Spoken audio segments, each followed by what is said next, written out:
Welcome, आप सभी का स्वागत है इस English by Aarush Yadav YouTube channel पे और मैं आप सभी का दिल से स्वागत करता हूँ। तो मेरे बच्चे, ये जो क्लासेस मैं बेसिकली इस चैनल पे कंडक्ट कर रहा हूँ बेसिकली बेनिफिशियल रहेंगे मेरे बच्चे हर एक एसएससी एग्ज़ाम के लिए। यानी कि जो भी एसएससी के वनडे एग्ज़ाम होते हैं, सीजीएल हो गया, सीपीओ हो गया, ठीक है ना, जैसे सीजीएल हो गया, सीएचएसएल हो गया, एमटीएस हो गया, ठीक है। इन सब के लिए क्या है, बेनिफिशियल रहेंगे, ठीक है ना। सारे एग्जाम्स के लिए कहीं ना कहीं क्या रहेंगी, क्लासेस बेनिफिशियल रहेंगी। तो मेरे बच्चे, काफ़ी इंपॉर्टेंट क्वेश्चंस को अपन लोग डिस्कस करेंगे आज की क्लास में। तो एक बार आप सभी का फिर से स्वागत है इस अनअकैडमी इस आरुष यादव यूट्यूब चैनल पे। और अपन लोग स्टार्ट करते हैं अपनी क्लास को, ठीक है। तो पहला क्वेश्चन को देखने का काम करेंगे। क्वेश्चन नंबर 1 के लिए मेरे भाई आप क्या करना चाहेंगे, बताइए। क्वेश्चन नंबर 1 बेसिकली क्या पूछा गया है सर, यहाँ पे पूछा गया है आपको ना इस स्टेबिलिसिड का क्या बताना है सर, आपको इसका फिल इन द ब्लैंक बताना है। इस चारों ऑप्शन में से आपको बेसिकली एक को टिक करना है। Which one? The prime minister established a commission to look after the place to the window. बताइए, क्या आप इसके लिए फॉर्म्ड करेंगे, क्रिएटेड कहेंगे, सेटअप कहेंगे या फिर नो इम्प्रूवमेंट? बताइए। उन्होंने बेसिकली फॉर्म तो नहीं किया होगा सर, फॉर्म नहीं हो सकता, फॉर्म गलत हुआ आपका। क्रिएटेड सर गलत हुआ, तो करेक्ट आंसर होगा आपका सेटअप, ठीक है। क्या करेक्ट आंसर हुआ आपका? आपने बोला sir C for China will be the correct answer. C for China will be the correct answer. चलिए मेरे भाई, अगले सवाल की तरफ बढ़ने का काम करते हैं। नेक्स्ट क्वेश्चन देखिए मेरे भाई, यहाँ पे क्या दे रखा है सर, यहाँ पे दे रखा है basically the cheapest electronic goods are manufactured in China. तो बताइए सर, क्या आप आंसर टिक करना चाहेंगे? इलेक्ट्रॉनिक गुड्स, ठीक है। यहाँ पे क्या दे रखा है, इलेक्ट्रॉनिक गुड दे रखा है, एक दे रखा है इलेक्ट्रॉनिक गुड, ठीक है। आगे दे रखा है इलेक्ट्रॉनिक गुड्स और नो इम्प्रूवमेंट। इलेक्ट्रिकल भी दे रखा है सर, ठीक है ना। बताइए, एक बात बताइए, the cheapest electronic goods, sir यहाँ पे ये अपने आप में क्या है, यहाँ पे ये अपने आप में क्या है सर, यहाँ पे ये अपने आप में एडजेक्टिव हो गया। क्या है? एडजेक्टिव। और एडजेक्टिव के बाद सर नाउन आता है, तो सर यहाँ पे ये कहीं ना कहीं नाउन है, तो नाउन चाहिए। गुड अपने आप में नाउन थोड़ी होता है, ठीक है ना। यहाँ पे सामान की बात हो रही है, तो सर आपको पता है ना गुड्स कहा जाता है, ठीक है। सामान को क्या कहते हैं अपन लोग इसको गुड्स कहते हैं। तो सर इसी वजह से यहाँ पे सी फॉर चाइना आपका करेक्ट आंसर हुआ, बाकी के सारे कहीं ना कहीं गलत हैं, बाकी के सारे कहीं ना कहीं गलत हैं। अगले सवाल की तरफ बढ़ने का काम करते हैं। फिर नेक्स्ट क्वेश्चन को देख लेते हैं। चलिए देखिए मेरे भाई, बताइए। He is a descendant from the Mughal royalty, ठीक है। वो किसका डिसेंडेंट है? आपने बोला सर मुगल रॉयल्टी का डिसेंडेंट है। तो सर यहाँ पे आप बात को समझेंगे तो आपको बात समझ में आएगी। जो डिसेंडेंट होता है इसका मतलब क्या होता है? डिसेंडेंट का मतलब होता है सर वंशज, ठीक है। डिसेंडेंट का मतलब क्या होता है? आपने बोला सर वंशज। ये जो डिसेंडेंट होता है ना, अपने साथ हमेशा एक ही फिक्स प्रपोजिशन लेने का काम करता है, जिसे आप बोलते हो ऑफ। क्या बोलते हो मेरे बच्चे? आपने बोला इसको ऑफ कहा जाता है, ठीक है। तो इसके साथ आप किसका यूज करोगे? ऑफ का यूज करोगे। बाकी के तीनों ऑप्शन आपके गलत हैं, तो आपका करेक्ट आंसर हुआ A for Apple. A for apple will be the correct answer, ठीक है मेरे भाई। अगले सवाल की तरफ बढ़ने का काम करते हैं। अगला सवाल देखिए मेरे भाई। now we have now we come to the important question of where this great zone of galaxy have come from। बताइए।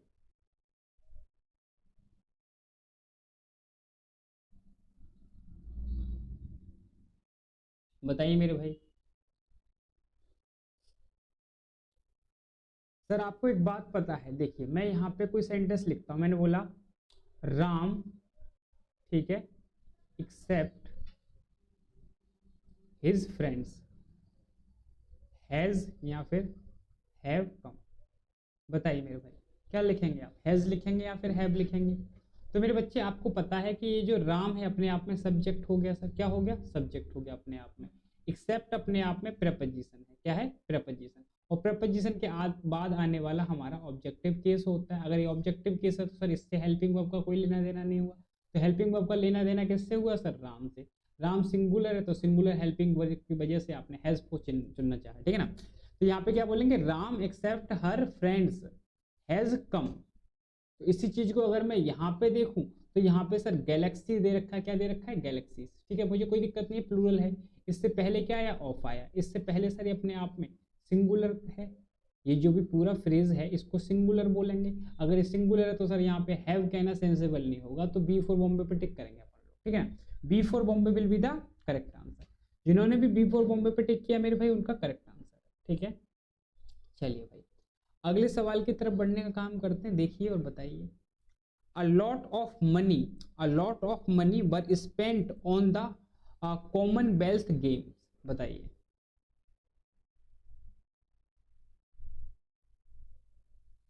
बताइए मेरे भाई। तो सर ये आपको एक बात पता है सर, यहाँ पे मैं बोलूँ, मैं मनी बोलूँ, क्या बोलूँ सर, मनी बोला मैंने क्या बोला सर, मैंने बोला वाटर, मैंने बोला सर मिल्क।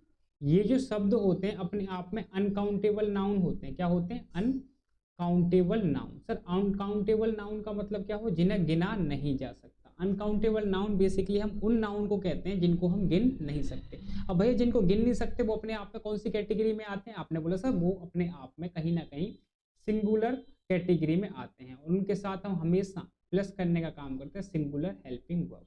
हमेशा क्या लगाते हैं उनके साथ, सिंगुलर हेल्पिंग वर्ब लगाते हैं।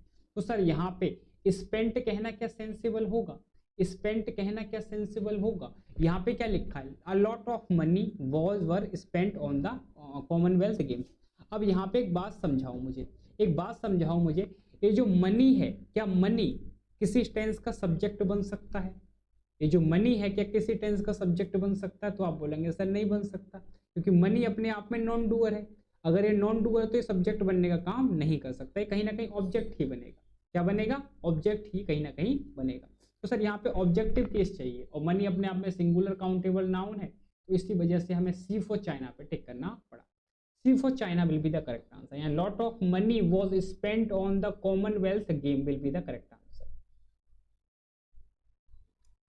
अगला देखिए मेरे भाई, अगला बताइए। The teacher as well as student have come on the, बताइए बताइए मेरे भाई, which option would you like to tick, is gone to, या फिर हैज गॉन टू, या फिर हैव गॉन टू, बताइए।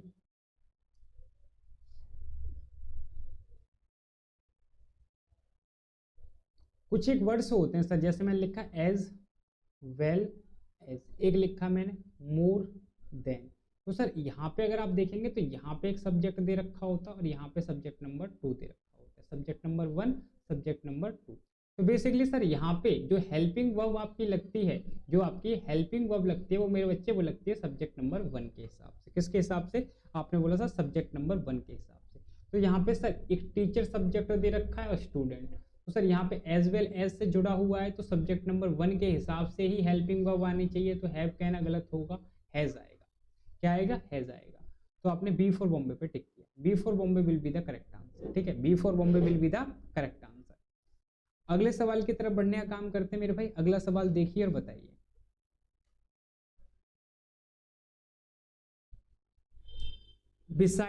beside being a poet he is also a singer, beside being a poet he is also a singer, बताइए।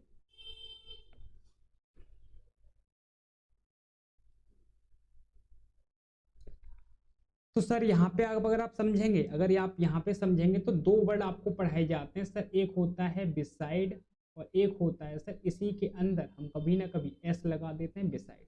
Sir ये जो beside का meaning होता है निकलता है वाई द साइड, क्या निकलता है सर, वाई द साइड। इसकी मैं बात करूं तो बताता भाई एडिशन, क्या बताता है सर, ये एडिशन के अलावा, ठीक है। इसका मतलब निकलता है के, इधर लिख देता हूँ, ठीक है ना, के अलावा। तो सर यहाँ पे भी इसका मीनिंग क्या साइड वाले बता रखा है, या फिर सर ये के अलावा का मीनिंग बता रहा है, ये आपको देखना है। जैसे मैंने बोला Ram came and sat beside me, कहना सेंसिबल होगा। यहाँ पे क्या है, being ah, beside being a poet, वह पोएट होने के अलावा एक सिंगर भी है, वह पोएट होने के अलावा एक सिंगर भी है। यहाँ पे बेसिकली ये सेंस कन्वे कर रहा है सर, ठीक है। यहाँ पे बेसिकली क्या सेंस कन्वे कर रहा है सर, ये सेंस कन्वे कर रहा है। तो सर यहाँ पे इसी बात को समझें हम, तो sir A for Apple correct हो गया। बिसाइड बिकमिंग कहना सेंसिबल नहीं होगा, बीइंग कहना सेंसिबल होगा। तो सर ये भी आपका गलत हुआ, ये भी गलत हुआ, नो इंप्रूवमेंट गलत हुआ। ए फॉर एप्पल आपका correct answer, A for apple will be the correct answer. अगला सवाल देखिए sir, she said me about her holidays in Kerala, she said me about her holiday in Kerala, बताइए। She said me about her holiday in Kerala. तो sir यहाँ पे अगर आप देखने का काम करेंगे तो सैड लिख, आपको पता है ये जो सैड वर्ड होता है ना, ये जो सैड वर्ड होता है बेसिकली किससे बना है, से बना है। सर इसके बाद अगर आपको ऑब्जेक्ट लिखना हो तो सर आपको टू की जरूरत पड़ती है, किसकी जरूरत पड़ती है, टू की। तो सर टू तो दे नहीं रखा, तो यानी कायदे से ये गलत है, कायदे से क्या है, गलत है। तो सर अगर कोई इंसान किसी के बारे में बताएगा, किसके बारे में बता रहा है, केरला के हॉलीडे के बारे में बता रहा है, ठीक है ना, इसका मतलब कहना होता है, और बताना का मतलब किसी चीज को कोई भी एक्सप्लेन कर रहा है। जैसे कि भाई मैं वहां पे गया था ना, मैंने उससे मिला, मैंने उससे बात की, ये सब मेरे साथ हुआ, तो बेसिकली किसी को इन्फॉर्मेशन दे रहा है, यानी कि बताने का काम कर रहा है। तो सर यहाँ पे सैड कहना सेंसिबल नहीं होगा सर, टोल्ड कहना ज्यादा सेंसिबल होगा। क्या होगा, टोल्ड कहना सेंसिबल हो गया। Told about, told about, about sir कहना अभी गलत होगा, अब पहले मी आना चाहिए, उसके बाद अबाउट आना चाहिए। किस बारे में बताया, अबाउट हर हॉलीडे। तो इसी वजह से सर आपका सी फॉर चाइना करेक्ट हो गया। क्या हो गया, सी फॉर चाइना आपका क्या हुआ, C for China will be the correct. चलिए मेरे भाई अगला सवाल, the police will be employed at all the places to beef up security.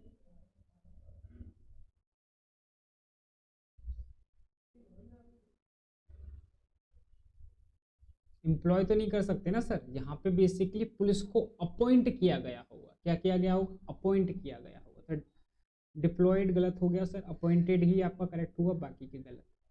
B for Bombay will be the correct answer, B for Bombay will be the correct answer. ठीक है मेरे भाई, तो ये थे बेसिकली आज के कुछ सवाल। ठीक है, अगली क्लास में मिलने का काम करते हैं आपसे। ठीक है, अगली क्लास में आप देखिए, इससे आगे के सवाल को हम अगली क्लासों में सॉल्व करेंगे। तो मेरे भाई इसी तरीके से जुड़े रहिए, हम छोटी छोटी क्लासेस आपके लिए प्रोवाइड करते रहेंगे। ठीक है ना मेरे भाई, तो मेरा नाम क्या है सर, मेरा नाम आरुष यादव है। ठीक है ना, English by Aarush Yadav for all SSC exam. ठीक है, जो भी वन डे के एग्जाम होते हैं उन सब के लिए मैं पढ़ाता हूँ। ठीक है ना भाई, तो मिलता हूँ अगले लेसन में, तब तक के लिए मेरे भाई पढ़ते रहिए, हंसते रहिए, मुस्कुराते रहिए, keep learning, keep practising and have a great day ahead.